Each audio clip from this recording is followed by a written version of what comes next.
Chapter 1. Rose, not Rosie, not Roseanne, not Roxy, just Rose. That's how the cream-colored girl was known on Airline Highway. She had a reason to be at that locale. It was where the lonely men of Baton Rouge came to find a professional date. Midsummer, hot and humid, her thick black hair clung to her head and neck.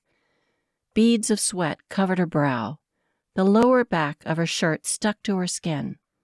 Even when the sun fell, the heat and humidity remained. "We gots to find a better way, girl," the hooker next to Rose said. "This ain't no way to make a living." "It's the only way we have," Rose said quietly. She didn't use street talk until a John arrived. For some strange reason, they preferred to think less of the women performing sexual acts with them.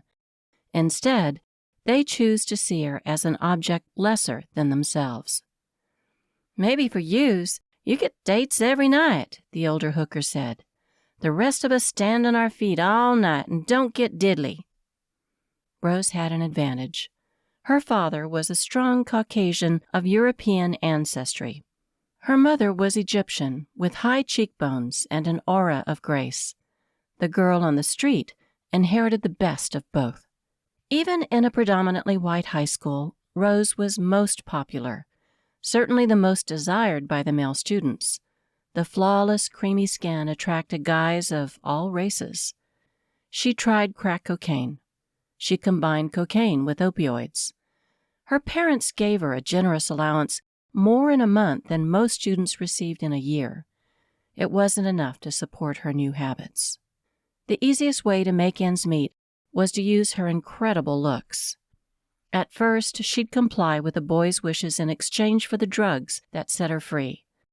Eventually, she accepted cash. Now she spent 10 to 15 nights a month walking on Airline Highway with the rest of the hookers. She never had trouble with any of them. Once a pimp threatened her. After facing the barrel of the .25 caliber pistol, he left her alone. She knew he wouldn't stay away forever. Sooner or later, there would be a showdown. A huge pickup truck with a camper shell pulled beside her. The glasses were tinted so dark that the driver was invisible. "Don't you do it, girl," the older hooker said. "Don't never get in a truck with no camper or a van with no windows." Rose usually heeded the advice of the women who'd been on the street much longer than she had. Another drop of sweat fell down her face. To get out of the oppressive heat, she jumped in the cab.